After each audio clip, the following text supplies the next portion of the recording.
Good morning students. Chemistry class में आपका स्वागत है। आज अपन लास्ट क्लास में हम देख रहे थे हेलो एल्केन हेलो एरिन क्या है, मेथड्स ऑफ प्रिपरेशन देख चुके हैं, नोमेनक्लेचर अपन देख चुके हैं। आज का अपना टॉपिक रहेगा फिजिकल प्रॉपर्टीज़ या भौतिक गुण। देखो फिजिकल प्रॉपर्टीज़ में पहला तो आता है आप लोगों के प्रावस्था।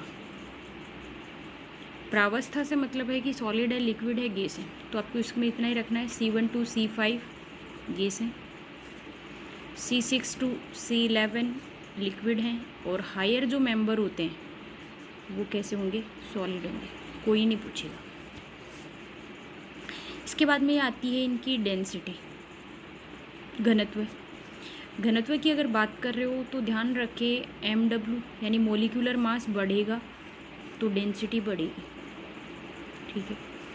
तो रेस्पेक्टिव अगर RI ग्रुप है, RBr है, RCl है और RF है, तो जाहिर सी बात है R ग्रुप सब में सेम है, तो आयोडीन सबसे भारी है, उससे हल्का ही है, तो साइज के हिसाब से डेंसिटी क्या हो रही है, कम हो रही है, ठीक है। उसके बाद में आप ये बोल सकते हो कि ये सारे के सारे जो होते हैं वो वाटर से कैसे होते हैं, हैवी होते हैं, भारी होते हैं, इसलिए ये पानी के अंदर क्या होते हैं, नीचे आ जाते हैं, ठीक है।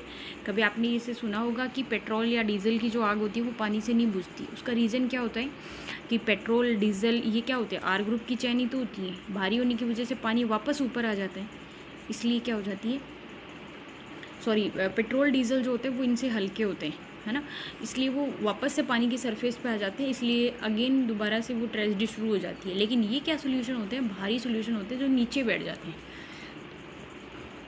ठीक है। अब आगे देखो बॉइलिंग पॉइंट, यहाँ से देखो स्ट्रेस माइनर क्वेश्चन यहाँ से आता है। बॉइलिंग पॉइंट के लिए देखो मैंने आपको एक स्ट्रेटजी बताई है कि बॉइलिंग पॉइंट जो होता है वो प्रोपोर्शनल होता है साइज के, ठीक है। नंबर होता है श्रृंखला के आकार के ऊपर, ठीक है। इसके अलावा डिपेंड करता है 1/, ब्रांचिंग के, कि ब्रांचिंग जितनी ज़्यादा होगी कम होगा। यह श्रृंखला का आकार है, उसको आप पृष्ठीय क्षेत्रफल भी बोलो तो भी मुझे कोई आपत्ति नहीं है, ठीक है। श्रृंखला का आकार बोलो चाहे पृष्ठीय क्षेत्रफल बोलो, एक ही बात है। सरफेस वही बात है, वही। एक गिलास पानी थाली में गर्म करो और गिलास में, तो थाली में गर्म करोगे तो जल्दी हो जाएगा, गिलास में करोगे तो कम होगा, ठीक है। साइज़ बड़ा है तो बॉन्ड ज़्यादा होंगे तो ब्रेक डाउन करने के लिए टेम्परेचर भी ज़्यादा रिक्वायर्ड होगा, ठीक है। तीसरी बात है ब्रांचिंग। ब्रांचिंग अगर बढ़ेगी तो श्रृंखला का आकार छोटा हो जाएगा, छोटा होगा तो बॉइलिंग पॉइंट क्या होगा, कम होगा, ठीक है। क्वेश्चन इसमें ये आता है जैसे CH3 CH2 CH2 फिर CH2 Cl, फिर दूसरा क्वेश्चन है CH3 CH CH3 फिर CH2 फिर Cl, और तीसरा ग्रुप आ जाएगा इसमें CH3 CH फिर CH3 और इधर वाला भी CH3 और ये आ गया Cl। तीनों का बॉइलिंग पॉइंट ऑर्डर तो आप इसके हिसाब से इसको मैनेज कर दें कि 1 नंबर इसका होगा, 2 इसका होगा, 3 इसका होगा, ठीक। नेक्स्ट क्वेश्चन जो आता है वो आता है सोल्यूबिलिटी का।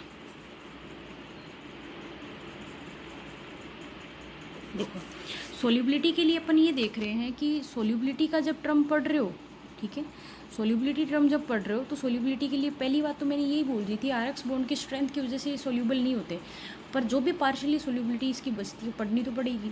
तो सोल्यूबिलिटी के अंदर आप ये कहोगे कि सोल्यूबिलिटी जितने भी एल्किल हैलाइड होती हैं उनकी प्रकृति कैसी होती है, कार्बनिक होती है, इसलिए सबसे बेस्ट बात तो ये है कि ये सोल्यूबल किस में होंगी, कार्बनिक विलायकों में। तो वाटर के अंदर इनकी सोल्यूबिलिटी क्या रहेगी, कम रहेगी।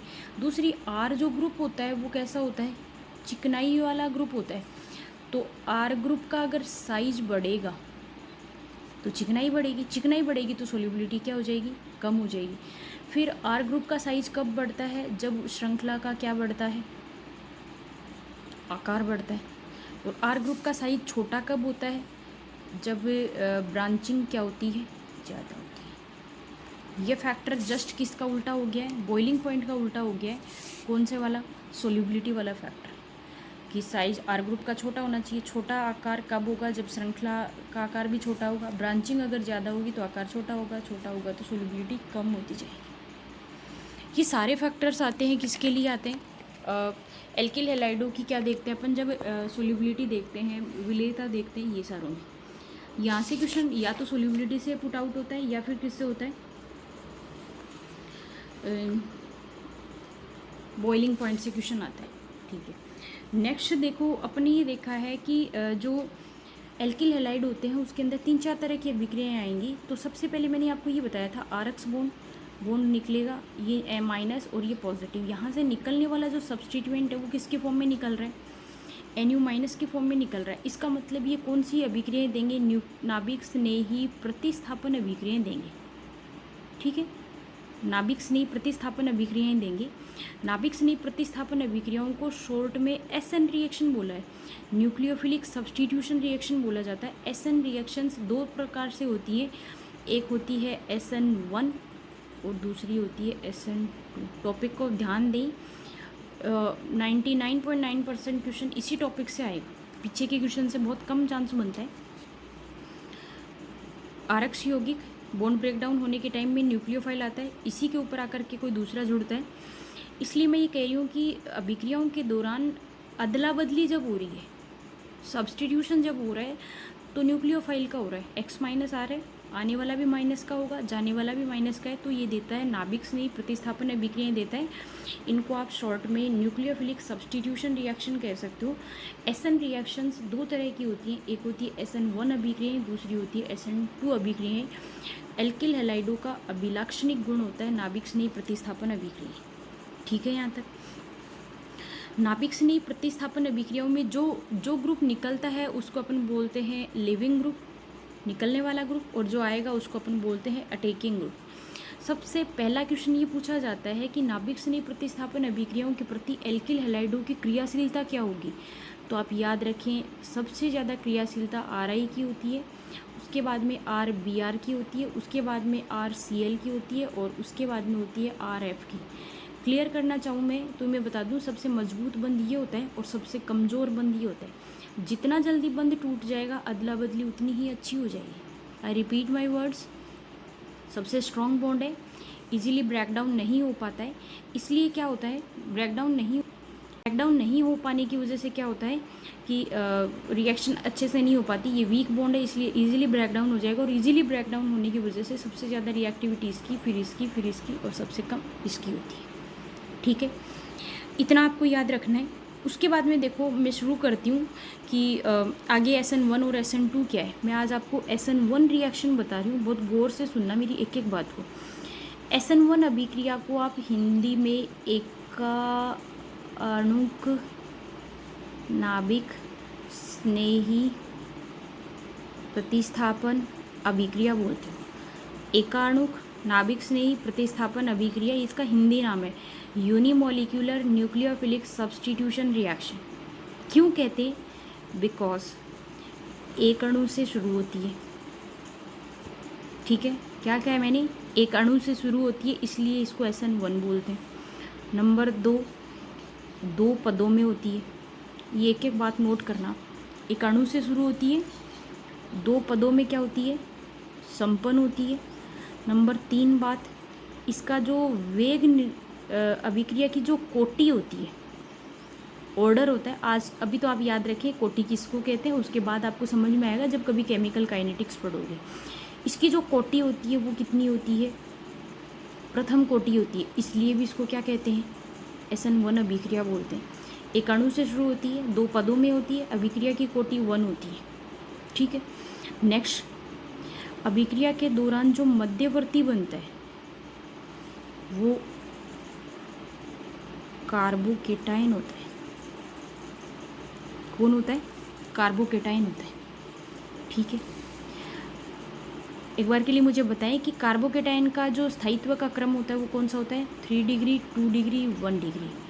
तो इसके प्रति SN1 अभिक्रियाओं के प्रति एल्किल हैलाइडों की क्रियाशीलता का क्रम क्या होता है, 3 डिग्री, 2 डिग्री, 1 डिग्री। बोर्ड का पैक्ट क्वेश्चन है, एल्किल हैलाइडों की SN1 अभिक्रिया की प्रति क्रियाशीलता का क्रम लिखिए, 3 डिग्री, 2 डिग्री, 1 डिग्री।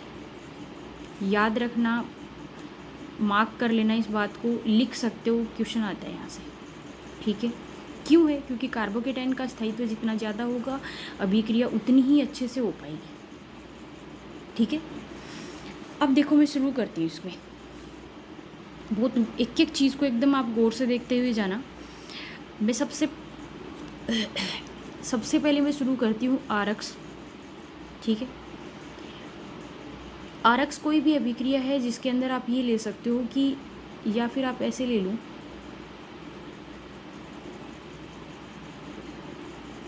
क्योंकि सबसे बेस्ट किस में हो रही है, 3 डिग्री में हो रही है। ये लो Cl, ठीक है। अणु कितने से शुरू करनी है, 1 से।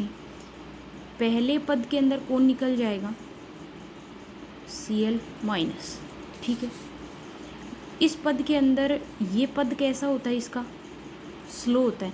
ध्यान रखें, अभिक्रिया का वेग उसी पद में निर्धारित होता है जो पद कैसा होता है, स्लो होता है। उसके बाद में क्या बनेगा, इसके ऊपर चार्ज कैसा, पॉजिटिव। क्या बन गया है, कार्बोकेटाइन। कार्बोकेटाइन के ऊपर अब इसकी रिएक्शन करवा दो आप, चाहे तो आप करवा दो KOH से, और आप चाहो तो आप करवा सकते हो NaOH से। जो Cl था वो इस Na के साथ रिएक्शन कर लेगा, बचा हुआ क्या मिलेगा आपको, OH माइनस। इस अभिक्रिया के ऊपर अटैक करके OH अटैक करेगा, है ना। पहला पद ये हो गया, दूसरे में ये OH इस पे अटैक करेगा, और इसकी जो स्ट्रक्चर आएगी इसके ऊपर अटैक कौन कर लेगा, OH। अभिक्रिया एक पद और एक पद कितने में कंप्लीट हो गई है, 2 पदों में। स्टार्ट कितने से हुई थी, 1 से। स्लो स्टेप में जब वेग निर्धारण कर रहे हैं, कितना अणु है, 1, इसलिए अभिक्रिया की कोटि कितनी है, 1। मध्यवर्ती कौन बन रहा है, कार्बोकेटाइन बन रहा है, ठीक है। कार्बोकेटाइन बनने के टाइम में अब देखो, थोड़ी सी एक बात देखना इंपॉर्टेंट यहाँ पे। कार्बोकेटाइन जो होता है उसके अंदर संकरण जो होता है वो कौन सा होता है, sp2। और sp2 की जो आकृति होती है वो त्रिकोणीय समतलीय होती है। इस समतलीय आकृति पर जुड़ने वाला हो सकता है इधर से आ जाए, हो सकता है ग्रुप इधर से आ जाए। ऐसा होने से इसमें 2 रूप बनते हैं, ठीक है। 2 रूप बनते हैं, इसलिए इसके अंदर क्या होते हैं, या तो D फॉर्म बन जाएगी, या फिर इसके अंदर क्या बनेंगे, L रूप बनेंगे, ठीक है। मैंने ये कहा है कि इसके अंदर D या फिर L दोनों फॉर्म बनती है। जिसके अंदर D और L फॉर्म बनती है उसको आप कहोगे रेसिमिक मिश्रण। मिश्रण का मतलब ये मेरा हाथ है, ठीक है। इस पर अटैक होना या तो इस साइड से हो जाए या बैक साइड से हो जाए। अगर हाथ इस तरीके से है तो इसमें बैक साइड और फ्रंट साइड दोनों से अटैक करने की प्रोबेबिलिटी क्या रहती है, सेम रहती है। तो प्लेनर स्ट्रक्चर के ऊपर इधर से आए या इधर से आए, ऐसा करने से 2 तरह की स्ट्रक्चर बनती है, जिसको अपन क्या बोलते हैं, या तो D फॉर्म बनती है या फिर L फॉर्म बनती है। ये ऑप्टिकल एक्टिविटी में आता है, तब समझ में आएगा। तो आपको यह याद रखना है कि SN1 अभिक्रिया जो होती है उसके दौरान क्या बनता है, ये बात रट लेना आप, रेसिमिक मिश्रण बनता है, ठीक है। आज आप SN1 रिएक्शन याद रखेंगे, कल मैं आपको SN2 रिएक्शन करवाऊँगी।